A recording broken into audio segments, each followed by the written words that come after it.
Karena kebanyakan orang Kristen belum sadar bahwa dia sudah memiliki segala sesuatu di dalam Yesus Kristus.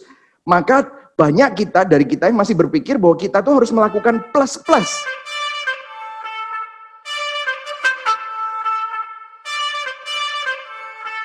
Nah, salah satu yang sangat ofensif yang menjadi message dari Martin Luther adalah priesthood of all believers. Priesthood of all believers ini dia mendasarkannya kembali apa? Bahwa gereja Tuhan itu tidak perlu lagi pengantara-pengantara dan gereja Tuhan harus kembali kepada firman Tuhan.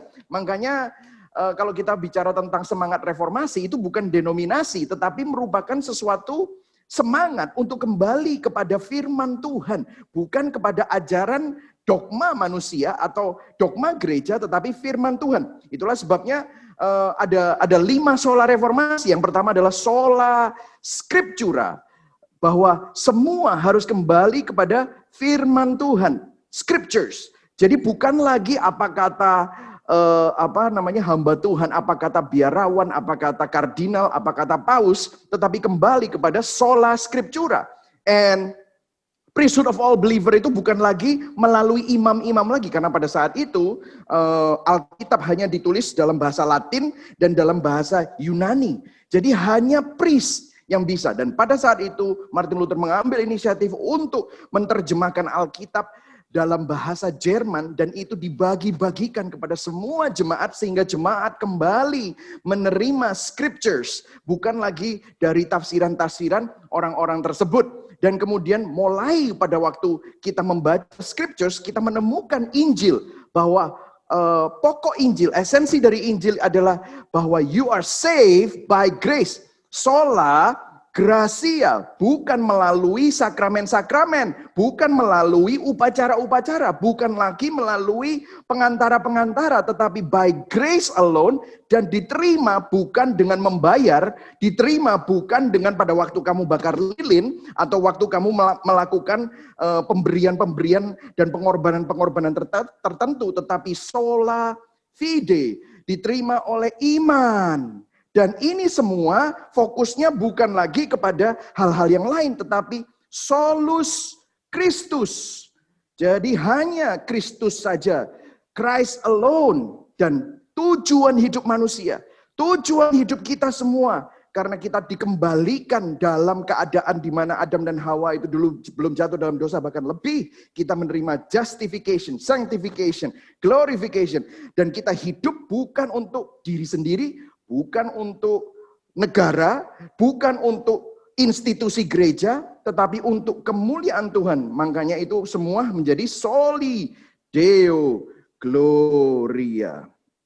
Nah, ini yang terjadi, saudara, atas apa yang terjadi di reformasi. Dan yang membantu adalah banyak sekali publikasi, tulisan-tulisan dari para teolog yang mendalami Injil, yang berseberangan pada saat itu dengan gereja yang sudah menjadi institusi yang memegang power. Nah, ini semua bukan karena perbuatan manusia atau Martin Luther saja, tetapi somehow dalam kedaulatan Tuhan, Tuhan menempatkan seseorang yang tidak berdaya sebenarnya, sangat kecil, tetapi melalui keberaniannya untuk berdiri di atas Injil, dia bisa membawa suatu reformasi. Nah, salah satunya adalah supremacy of Christ.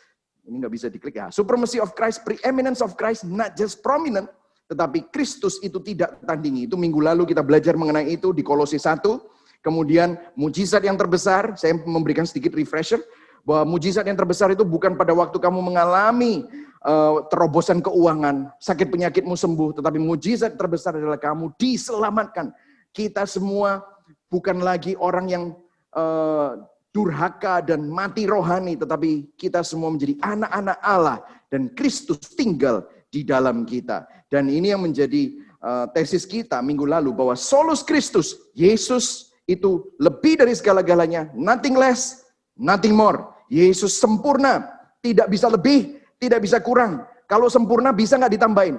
Kalau sudah bisa ditambahin artinya dia nggak sempurna. Bisa nggak dikurangin? Kalau bisa dikurangin artinya dia sudah tidak sempurna lagi.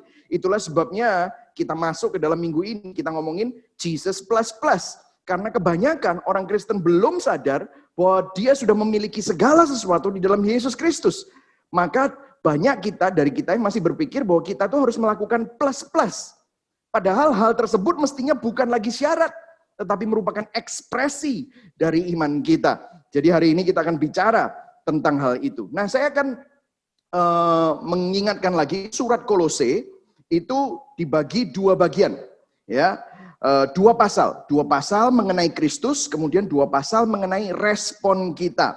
Jadi minggu lalu kita sudah belajar pasal yang pertama. Nah, minggu ini saya akan menyebutkan sedikit tentang pasal yang pertama, kemudian kita masuk kemudian pasal yang kedua. Nah, pasal yang ketiga dan keempat saudara bisa baca sendiri di rumah, karena itu berbicara mengenai instruksi, hal-hal praktis setelah kita sadar identitas kita di dalam Kristus. Nah, saya akan memulainya dengan sebuah ilustrasi, ya, mengenai seekor elang yang ada di tengah-tengah sekumpulan ayam. Mungkin saudara sudah tahu cerita ini, tetapi mungkin ada twistnya sedikit, ya.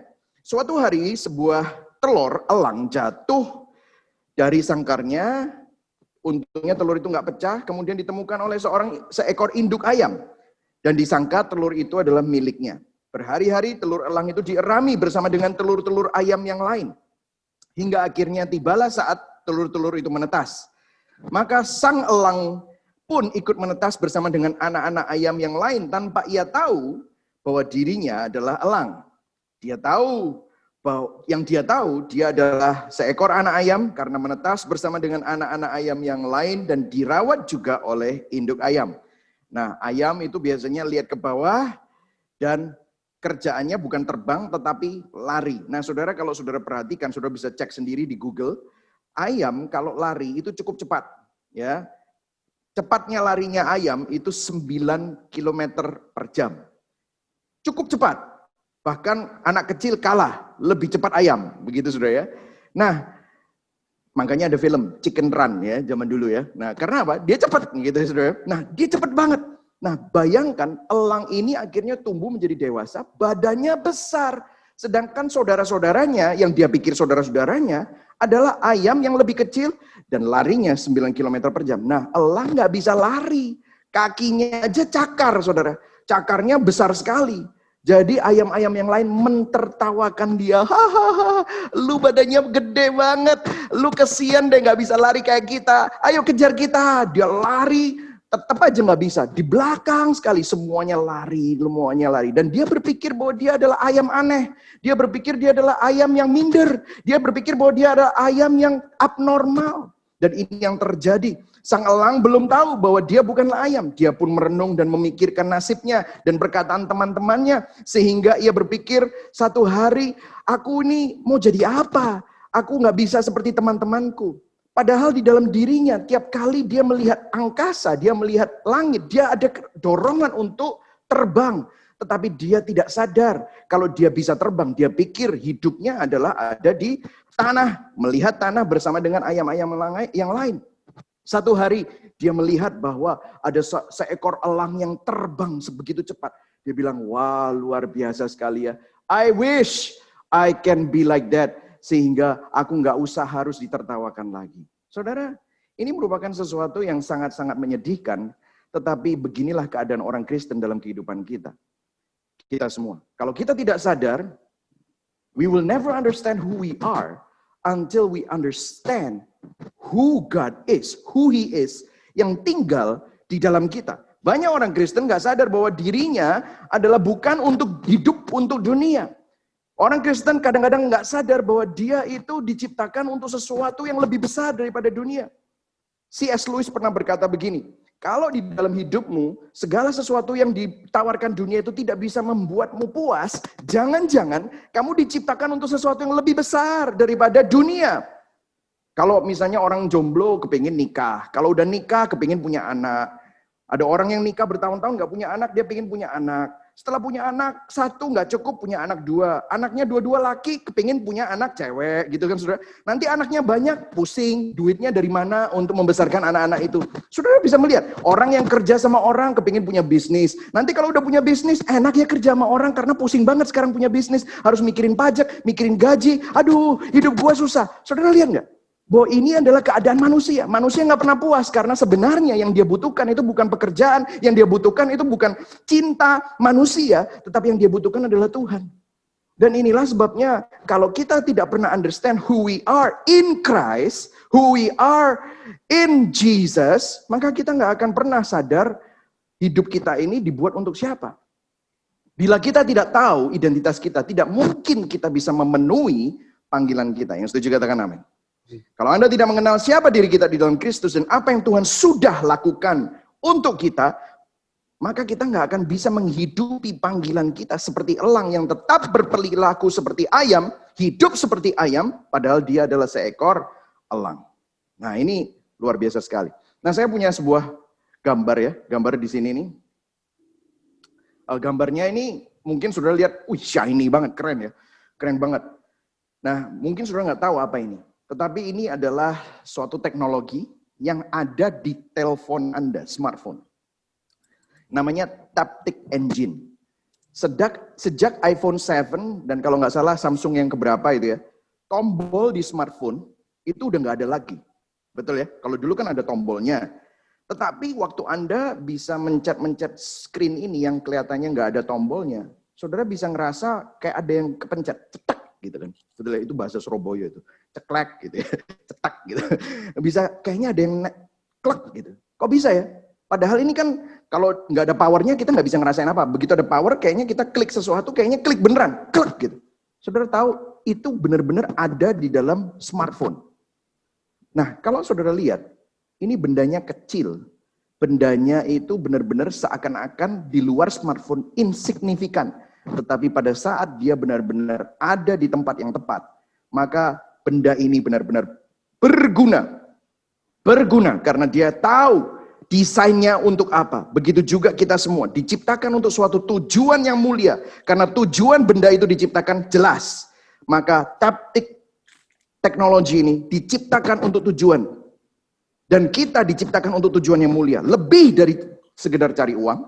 Lebih daripada terperangkap dalam office saudara 9 to 5.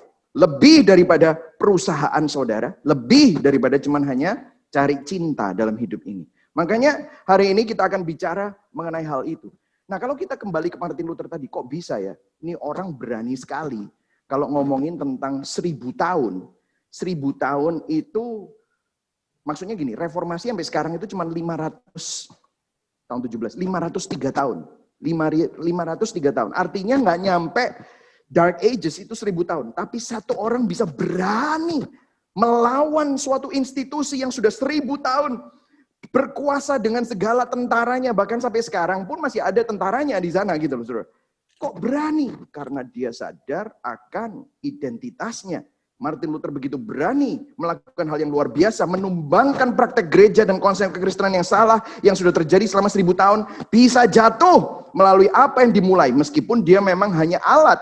Tetapi apa yang dilakukan Martin Luther itu masih dirasakan sampai sekarang. Dan kitab Kolose berbicara mengenai hal ini bersama-sama. Nah kita akan bahas sama-sama. Apa yang membuat dia begitu berani. Luar biasa. Nah Kolose 1 dikatakan begini. Ayat 21 sampai 22.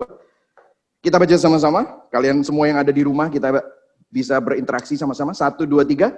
Juga kamu yang dahulu hidup apa saudara? Jauh dari Allah. Dan yang memusuhinya dalam hati dan pikiran seperti yang nyata dari apa? Perbuatanmu yang jahat. Stop dulu. Anda bisa lihat sini. Apa yang disampaikan di sini? Kita di luar Kristus, saya akan berikan sedikit tulisan out of Christ itu jauh. Ya kan? Dikatakan jauh. Memusuhi Allah, artinya kamu itu musuhnya Allah. Jadi di luar Kristus kamu jauh dari Tuhan. Gak bisa kamu dekat. Gak mungkin manusia mendekat kepada Allah. Saya punya 3 anak. 2 anak saya itu cowok, saudara, yang paling kecil cewek. Tapi yang cowok ini sangat kompetitif. Saya masih ingat mereka bedanya 5 tahun sih. Jadi sekarang yang paling besar umur 18, yang kedua umur 13. Saya masih ingat waktu mereka kira-kira umur 10 dan umur 5 tahun. Mereka masih kecil-kecil lah ya. Terus kemudian yang kecil ini kompetitif, dia nantang kakaknya. Namanya Joe. Kalau yang kecil namanya Jet. Ya, saya pernah cerita, saya senang sama Star Wars, makanya namanya Jedediah. Sehingga saya bisa bilang dia Jedi Warrior gitu ya. Si Jedi Warrior ini bilang sama kakaknya Jonathan, "Hey Joe, I can jump higher than you." Wow, dia lompat seret gitu. "Look, I can jump higher." "Coba kamu lompat, bisa?" Ya of course lah, kakaknya 5 tahun lebih tua, dia lebih tinggi lah. Dia nggak mau kalah. Dia naik kursi, dia loncat. "Sih, aku lebih tinggi daripada kamu." Kakaknya juga naik kursi, lebih tinggi kayak. Saya ketawa-ketawa. Tapi saya ngelihat mereka tuh gini, mereka bilang, "Nanti aku pakai sepatu Air Jordan, nanti aku bisa ngedang." Wah gitu saudara. Nggak mungkin banget kan dia melakukan itu. Soalnya apa? Masih umur 5 tahun, masih umur 10 tahun. Untuk mereka melakukan sesuatu yang standarnya itu NBA, nggak mungkin. Nah saudara, kadang-kadang kita manusia berusaha mencapai Tuhan, padahal jaraknya kita tuh berusaha hebat-hebatan. Nih gue lebih rohani dari lu lebih duniawi daripada gue lebih rohani daripada lu. Padahal jarak antara manusia dengan Tuhan itu bumi seperti bulan. Dan kita pikir kita berusaha tinggi-tinggian dan lompat kita paling setinggi apa? Gak sebanding. Saudara. Nah kita ini jauh, gak nyampe. Kita ini musuh. Dan dikatakan apa? Perbuatanmu jahat. Perbuatan jahat. Nah kita kembali ke ayatnya. Ayat 22. Ayat 22, kita kembali ke ayat. Sekarang, katakan sama-sama sekarang. Now, lihat saya lagi. Semua Anda yang ada di dalam Kristus, sekarang, lihat, kita kembali ke ayatnya. Diperdamaikannya di dalam tubuh jasmani Kristus oleh kematiannya untuk menempatkan kamu apa? Kudus dan tidak bercela dan tidak bercacat di hadapannya. Amin, saudara. Ini kalau di gereja kita bisa tepuk tangan nih, luar biasa banget. Kenapa? Karena di dalam Kristus, in Christ, katakan sama-sama in Christ, kamu kalau dulu jauh tetapi gara-gara ada Kristus, jembatannya, mediatornya, sekarang kamu dekat. Ini lewat mana, Ji? Kamu bukan lagi musuh, tetapi didamaikan, sudah damai. Perbuatanmu dulu jahat, tetapi sekarang kamu menerima kudus, kekudusan Tuhan. Sekarang kamu tidak bercela, tidak bercacat di dalamnya. Wow, that is what we receive in Jesus Christ. Apa yang kita terima di dalam Yesus Kristus itu adalah itu. Jadi kalau kita lihat di mata Allah Bapa di surga, karena karya Kristus, apa yang Anda percayai sekarang, yaitu Anda ada di dalam Kristus, kamu itu kudus. Kamu itu ada di tempat yang paling dekat dengan Tuhan. Jadi Tuhan tidak perlu didekat-dekati lagi karena Tuhan itu sudah ada di tempat yang paling dekat. Itulah definisi dari kekristenan dan esensi Injil. Yang setuju katakan amin. Nah, kita masuk ke dalam Kolose 2. Nah, ini saudara ya. Jadi setelah kita mengerti apa yang kita terima di dalam Yesus, kita teruskan, oke? Ayat yang ke-6. Kamu telah menerima Kristus Yesus Tuhan kita. Karena itu hendaklah hidupmu apa saudara? Tetap di dalam Dia. Saudara bisa lihat di sini. Kenapa? Paulus ngomong begitu. Paulus by the way nulis ini lagi di penjara. Dia lagi ngomong ini kepada Epafras. Epafras adalah perintis gereja di Kolose. Epafras cerita sama Paulus bahwa ada begitu banyak orang sudah meskipun berkata bahwa dirinya Kristen, tetapi mulai meninggalkan esensi kekristenan. Dan mulai Jesus plus. Jesus plus hukum Taurat. Jesus plus sunat. Jesus plus hubungan dengan malaikat. Jesus plus nubuat-nubuat. Cari-cari nubuat-nubuat yang mistik. Spiritisme. Ini yang dicari orang. Paulus bilang, kamu sudah menerima Kristus. Karena itu hendaklah hidupmu tetap di dalam Dia. Ayat yang ke-7, kita baca sama-sama. Kembali lagi. Hendaklah kamu berakar di dalam Dia dan dibangun di atas Dia. Hendaklah kamu bertambah teguh dalam iman yang telah diajarkan kepadamu dan hendaklah hatimu melimpah dengan syukur. Ini adalah nasihat Paulus. Kenapa? Karena pada saat itu ada begitu banyak orang yang sudah tidak lagi berakar di dalam Kristus, tidak lagi berakar dan dibangun di atas Injil dan imannya mulai bergeser. Lihat apa yang perlu diwaspadai. Ayat yang ke-8. Ayat yang ke-8, Rasul Paulus begitu jelas. Dia bilang apa? Ayo kita baca sama-sama yang ada di rumah dan WFH. Hati-hatilah supaya jangan ada yang menawan kamu dengan filsafatnya yang kosong dan palsu menurut ajaran turun-temurun dan roh-roh dunia, tetapi tidak menurut Kristus. Wah, jelas banget ya saudara ya. Ini luar biasa banget. Nah, minggu lalu saya sudah sempat menjelaskan bahwa kesesatan di Kolose adalah dunia roh. Mereka menekankan ajaran-ajaran yang menekankan dunia roh. Pemujaan malaikat. Ibadah yang lahiriah. Yaitu doanya, puasanya, sunatnya, persembahannya, upacara-upacaranya. Bulan ini, bulan itu, dan yang lain-lain upacara agama. Belum lagi pewahyuan palsu. Dia berkata bahwa kalau saudara perhatikan dan mencari komentari-komentari bahwa ada pengajar-pengajar yang memberikan rahasia untuk mendapatkan kuasa untuk menyembuhkan orang sakit, rahasia untuk mendapatkan kuasa untuk melakukan hal-hal yang mistik. Dan itu yang sudah masuk di dalam gereja. Ada gnostik, saudara tahu gnostik, menyiksa daging, mencampur Injil dengan pewahyuan manusia, yang berkata bahwa yes, Kristus mati buat kamu, tetapi ada hal-hal yang lain yang perlu kamu lakukan untuk kamu mempunyai power, sehingga kamu menjadi spiritual elite. Mencampur kalau Allah Bapa itu roh, nggak mungkin punya tubuh, jadi Yesus itu juga bukan 100% Tuhan. Sehingga Yesus mulai tidak lagi diutamakan, malah mereka berlomba-lomba untuk menjadi seperti Yesus, tapi bukan secara serupa karakternya, tetapi memiliki power seperti Yesus. Sehingga fokusnya bukan Tuhan, tetapi fokusnya adalah manusia. Nah, ini yang dikatakan oleh Paulus.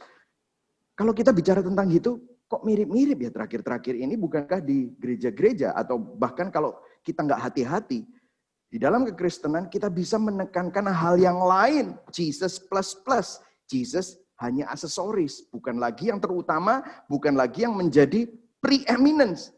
Dia hanya prominent, tetapi dia tidak lagi preeminent. Minggu lalu sudah saya jelaskan mengenai hal itu ya saudara. Nah, kita teruskan. Ayat yang ke-9 dikatakan apa?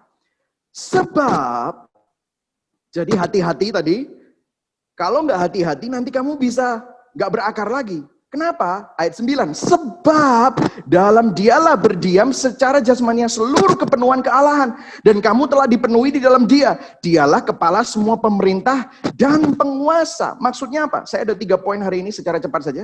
Yang pertama adalah di dalam Kristus kamu memiliki, yang pertama adalah new nature. Natur yang baru. Bukan lagi manusia lama, tetapi manusia baru. Dari mana saya tahu? Ayat 12-nya dikatakan apa? Kolose 2 ayat 12-nya dikatakan. Bisa diklik tolong. Nah, ayat 12-nya. Karena dengan dia kamu dikuburkan dalam baptisan, dan di dalam dia kamu turut dibangkitkan oleh kepercayaanmu kepada kerja kuasa Allah yang telah membangkitkan dia dari antara orang mati. Nah, saudara bisa lihat sini. Dulu kita tidak punya kuasa untuk melawan dosa. Sekarang kita memiliki kuasa untuk melawan dosa karena dosa tidak lagi menguasai kita. Kita diberi kuasa. Yohanes 1 ayat 12 dikatakan apa? Tetapi semua orang yang menerima Kristus diberinya kuasa supaya menjadi anak-anak Allah. Yaitu mereka yang percaya di dalam namanya. Saudara dan saya dikasih kuasa untuk menjadi anak-anak Allah. Bukan lagi anak-anak murka. The children of God, no longer children of wrath. Itu bahasanya Paulus ya di Roma gitu. Efesus 2 berkata apa? Dulu kamu mati oleh karena pelanggaranmu dan dengan dosa-dosamu. Saudara, orang mati nggak punya kemauan, nggak punya kuasa, nggak punya inisiatif untuk menjadi rohani, untuk menjadi noble. Nggak bisa, saudara. Firman Tuhan bilang kita terkurung di dalam kutuk dosa Adam. Tetapi ayat 4, tetapi Allah, but God, inisiatifnya Tuhan, yang kaya dengan rahmat oleh karena kasih-Nya yang besar dilimpahkan kepada kita, menghidupkan kita bersama-sama dengan Kristus sekalipun kita telah mati oleh kesalahan-kesalahan kita, oleh kasih karunia kamu diselamatkan. So you have a new nature. Makanya Efesus 2 ayat 24 dikatakan apa? Untuk kita selalu mengenakan manusia baru. Seakan-akan manusia baru ini kita suka taruh di dalam lemari, yang kita pakai manusia lama melulu. Tuhan ingin kita mengenakan manusia baru. Artinya kita punya nature yang baru. Nah, saya ada ilustrasi yang mungkin merupakan sinopsis dari khotbah ini adalah, kalau saudara lihat ini, kalau saudara lihat kambing, sapi, kalau kita kasih dia pilihan, makan rumput apa makan lobster? Milih mana? Seekor kambing atau seekor sapi? Mau makan mana? Lobster atau rumput? Secara natural, meskipun lobsternya dimasak dengan asam manis, tetap aja yang diambil adalah rumput yang bau tanah. Kenapa? Meskipun lobsternya segar, tetap aja karena dia tidak tertarik, karena itu adalah naturnya. Yang setuju katakan amin. Nah, kalau kita lihat singa, kita tanya sama dia, lu mau nggak kue tiaw goreng udang? Milih mana? Kira-kira dimakan nggak? Yang dimakan kamu. Kenapa? Kenapa? Karena memang itu naturnya. Dia adalah karnivora. Kalau tadi dia adalah herbivora. Begitu juga kita. Kalau kita ada di dalam Kristus, kita menerima natur yang baru, manusia yang baru. Yang baru bukan hanya improvement, tetapi baru, completely baru. Artinya begini, not new behavior. Bukan perilaku yang baru. But kesukaan yang baru. Bukan modification of behavior, but new affection. Kesukaan yang baru. Ada keinginan yang baru. Ada kerinduan yang ilahi. Ada banyak yang orang nanya sama saya, Pak Michael, saya dengar Pak Michael percaya predestinasi. Orang Kristen semua, nggak peduli Arminian atau Calvinis, Reform, karismatik, semua percaya predestinasi. Hah, kok bisa Pak? Loh, iya dong. Tuhan maha tahu nggak? Tahu. Tuhan tahu nggak kita lagi ngomong ini hari ini? Tahu. Tuhan tahu nggak kapan lu mati? Tahu. Artinya Tuhan tahu dong siapa yang akan masuk surga dan yang masuk neraka. Oh iya ya, tahu juga ya, dia maha tahu. Benar. Benar. Nah terus, pastor dari mana tahu saya kalau saya orang yang diselamatkan atau enggak? Buktinya lu ada di sini. Buktinya lu nanyanya, Tuhan sayang gua enggak ya? Itu ada kemungkinan lu udah lahir baru. Kok bisa? Karena affection kamu bukan tentang dunia, tetapi kamu nanya pendapat Tuhan tentang kamu itu bagaimana? Bukan hanya perilaku modifikasi, tetapi ada kesukaan yang baru. Bahkan lu peduli Tuhan mikir apa tentang lu. Itu artinya kamu lahir baru. You have a new nature. Yang setuju katakan amin. Amin, saudara. Jadi kita bisa melihat di sini. Nah, kalau kita ngomongin tentang Martin Luther lagi ya, kenapa saya? Soalnya ini fascinating. Saya lagi pernah tulis paper mengenai hal ini. Dia waktu disuruh menarik argumentasinya di depan sidang konsili. Kamu sok pinter banget sih Martin Luther pakai protes-protes segala. Yang dia jawab begini. Saya nggak bisa menolak dorongan dalam hati saya. Saya bergumul untuk diam, tetapi saya tidak bisa diam. Saya tidak bisa menolak untuk protes. Karena Injil dan Kristus adalah yang terutama di dalam hidup saya. Dan kalau saya ada di dalam gereja ini, maka saya harus berani untuk membicarakan kebenaran. Dia diancam dan dimanipulasi oleh gereja pada saat itu. Kamu ini bawa semua orang ke neraka loh dengan ajaranmu. Dia bilang, kalau kita kembali kepada scripture, justru terbalik. Dia berani sekali bilang begitu. Saya hanya akan menarik argumentasi. Dikatakan, saya hanya akan menarik argumentasi kalau ada bukti dari firman Tuhan. Karena itu saya tidak bisa melawan keyakinan saya. Saya akan berdiri teguh atas keyakinan, atas Injil. Saudara tahu, kalau saudara punya nature yang baru, saudara akan terus didorong untuk memandang kepada Kristus dan kepada apa yang dia sudah lakukan melalui Injil. Yang setuju katakan amin. Selanjutnya, ayat 13 dan ke-14. Saya akan mulai berubah pakai yang terjemahan sederhana Indonesia. Ini keren banget soalnya. Artinya, ini kita sudah jelas ya tadi ya. Artinya bahwa keadaan kita yang dahulu, walaupun kita masih bernafas, tetapi mati secara rohani karena dosa-dosa kita. Hati kita belum disunat. Jadi sunat itu bukan lagi lahiriah, tetapi sunat itu spiritual, rohani. Artinya kita masih diperbudak oleh bermacam-macam keinginan badan kita yang jahat. Setiap pelanggaran kita terhadap hukum Allah sudah dicatat dalam buku dosa kita di hadapan Allah, dan dosa itulah yang memisahkan kita dari Allah. Tetapi sekarang. Lihat yang merah, baca. Allah sudah memakukan buku dosa itu pada kayu salib Kristus. Catatan itu sudah dihapuskan dan tidak lagi memisahkan kita dari Allah. Artinya kita sudah diampuni dari semua dosa kita. Lalu Allah menghidupkan kita kembali bersama Yesus. Yang setuju katakan amin.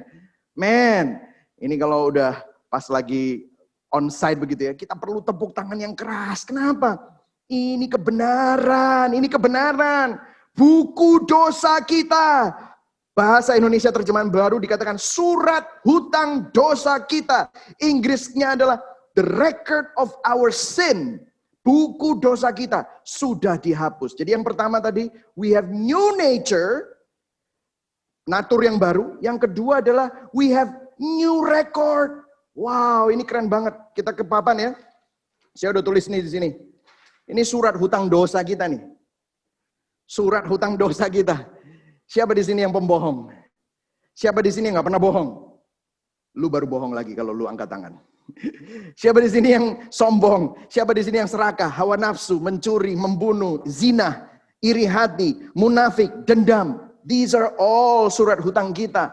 Makanya kalau saudara baca Matius 5 sampai Matius 7 dikatakan bahwa hidup kita ini harus lebih suci dari orang Farisi. Dia ingin mengembalikan hukum Taurat kepada standar yang sesungguhnya. Karena etika kekristenan itu bukan etika perbuatan, tetapi etika motivasi.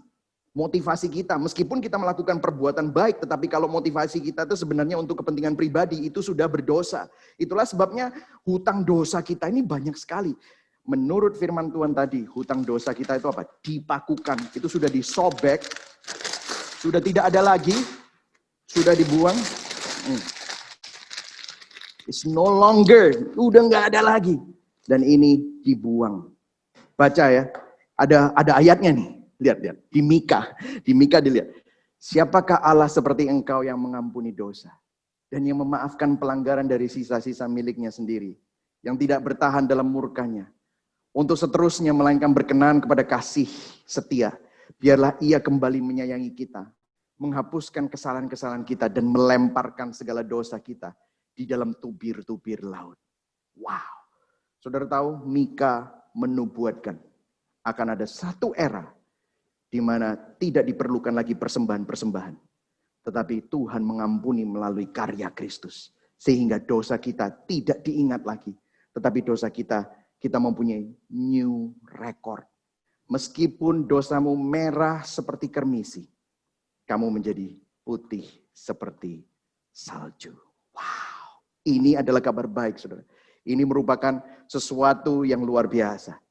Kalau kita ngomongin tentang Martin Luther, dia nulis begini. To be convinced in our hearts that we have the forgiveness of sins and peace with God by grace alone is the hardest thing. Dia ngomong apa? Untuk meyakinkan dalam hati kita bahwa pengampunan dosa dan pendamaian kita dengan Tuhan itu sudah diterima hanya oleh karena kasih karunia Tuhan adalah hal yang paling susah untuk dihidupi. Susah banget. Kenapa? Iblis paling suka membohongi gereja Tuhan untuk melenceng dari Injil. Kamu harus melakukan ini, harus melakukan itu, harus melakukan ini, harus melakukan itu. 5 cara, 7 cara untuk hidup berkenan di hadapan Tuhan. Tapi nggak ada Yesusnya di sana. Maka disinilah kita melenceng dari Injil Kristus. Ayat 15, kita teruskan ya. Ini eksposisi. Kalau eksposisi saya nggak bisa bebas ngomong, tetapi saya kembali kepada teks ya. Dikatakan ayat 15. Ini jaminan. Ada sebuah gencatan senjata. Ayat 15. Ia, siapa ia? Tuhan, Allah Bapa, telah melucuti pemerintah-pemerintah dan penguasa-penguasa dan menjadikan mereka tontonan umum dalam kemenangannya atas mereka. Ini ngomongin tentang ada pelucutan senjata, gencatan senjata. Tuhan sudah melucuti semua setan. Iblis sudah tidak punya kuasa atas hidupmu. Orang Kristen banyak yang masih takut disantet. Orang Kristen banyak yang takut kesurupan. Let me tell you ya. Orang Kristen kalau sudah ada di dalam Kristus, ada Roh Kudus di dalam dirinya, Anda tidak bisa disantet. Saya nggak tahu berapa kali lagi khotbah, saya pernah khotbah di beberapa tempat, di mana saya selesai khotbah disalamin sama polisi. Saya bilang, kenapa Bapak nyalamin polisi, Bapak polisi ini nyalamin saya? Pak, ilmunya Bapak luar biasa. Saya nggak punya ilmu, Pak. Soalnya tadi ya, Pak ya. Dia ini cerita beneran. Tadi itu ada 3 orang di sini, Pak. Kayaknya ngelemparin Bapak dengan sesuatu, dengan apa, semuanya mental. Malah ada satu yang muntah-muntah, Pak.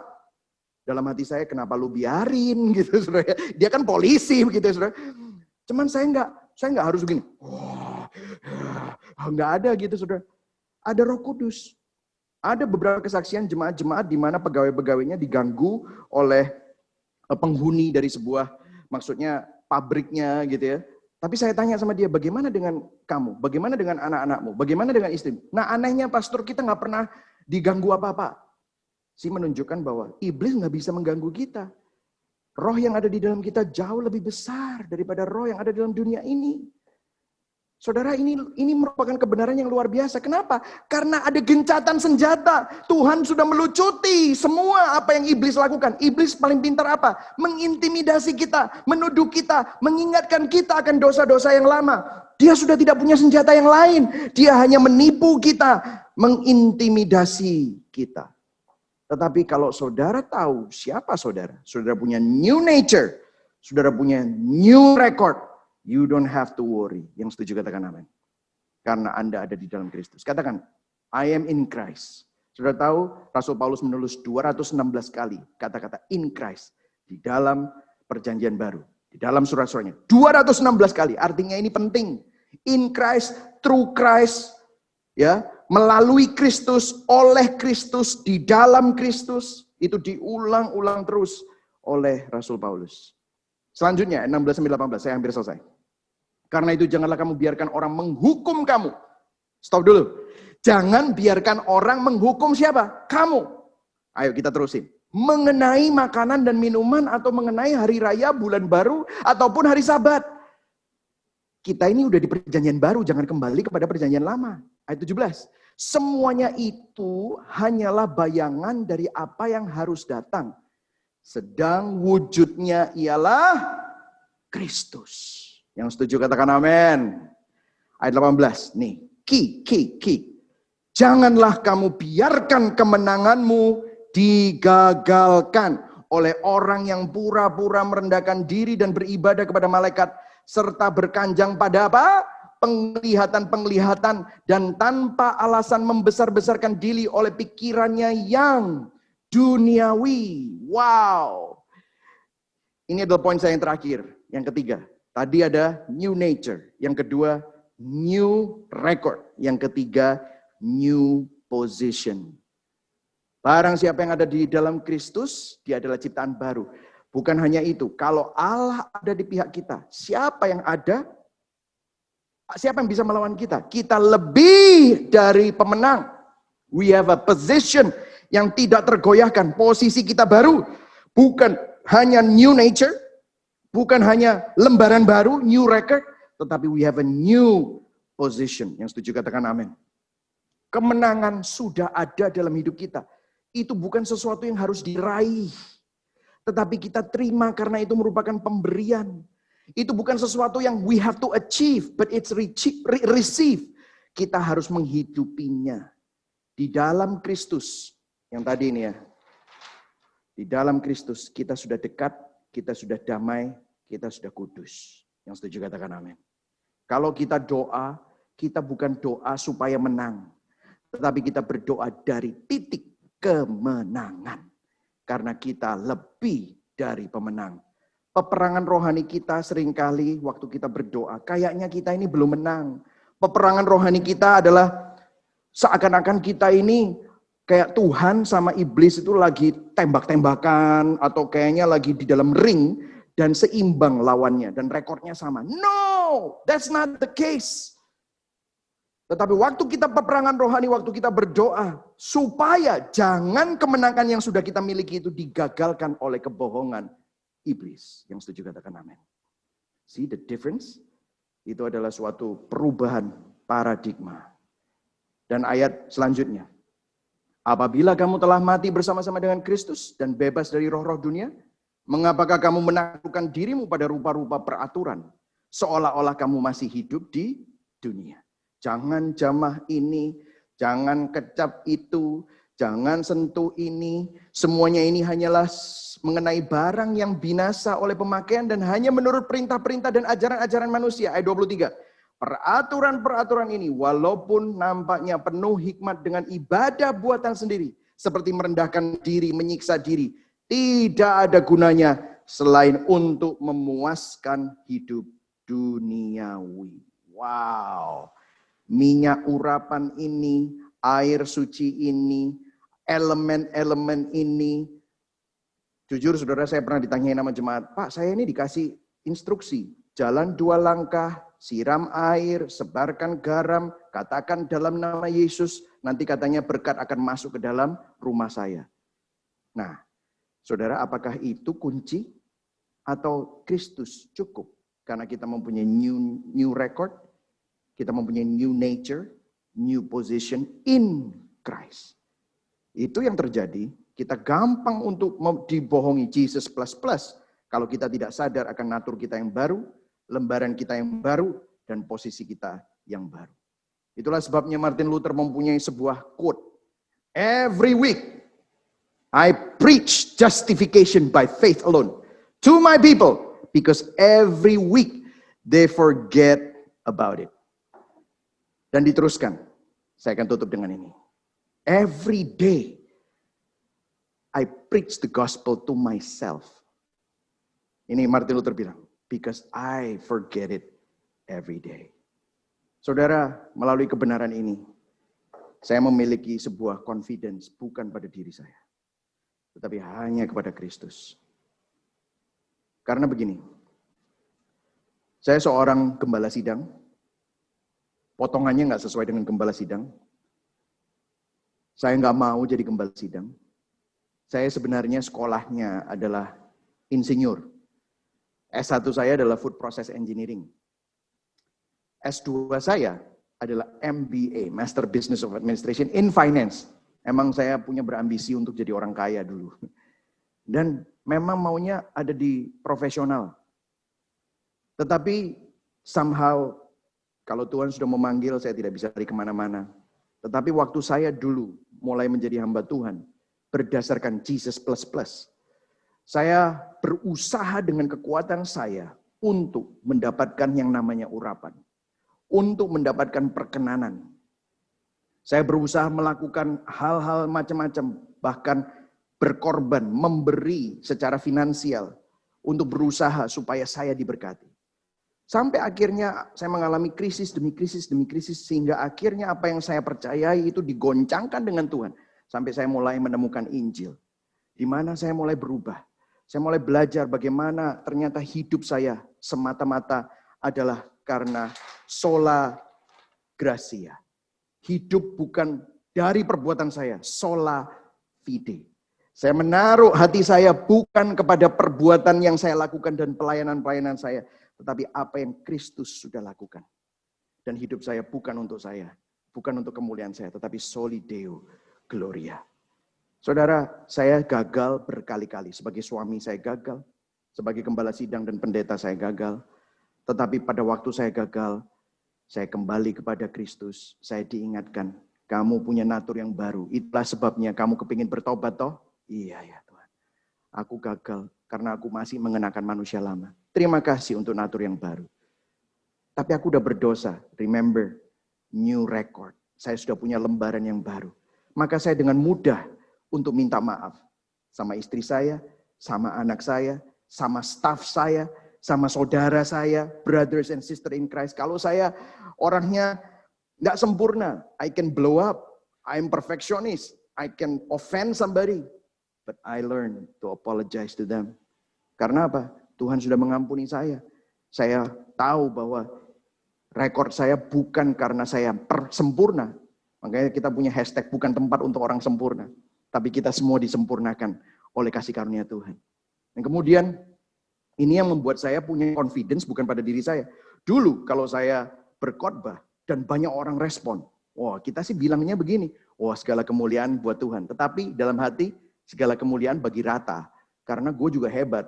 Buktinya gue persiapan. Tadi soalnya gue udah puasa, gue udah doa, gue udah bahasa roh, gue udah baca Alkitab. Makanya gak heran kalau banyak yang respon. Tapi saudara, Kebalikannya juga benar. Pada waktu nggak ada yang respon, kayaknya hancur banget. Saya pukuli diri saya. Karena apa? Saya menaruh kepercayaan dirinya kepada diri saya. Tetapi waktu Kristus yang menjadi segala-galanya, orang respon atau nggak respon itu bukan karena saya. Kalau respon itu karena karya Roh Kudus dan anugerah Tuhan. Maka saya nggak bisa bermegah atas semuanya itu. Tapi kalau nggak ada yang respon, mungkin belum waktunya.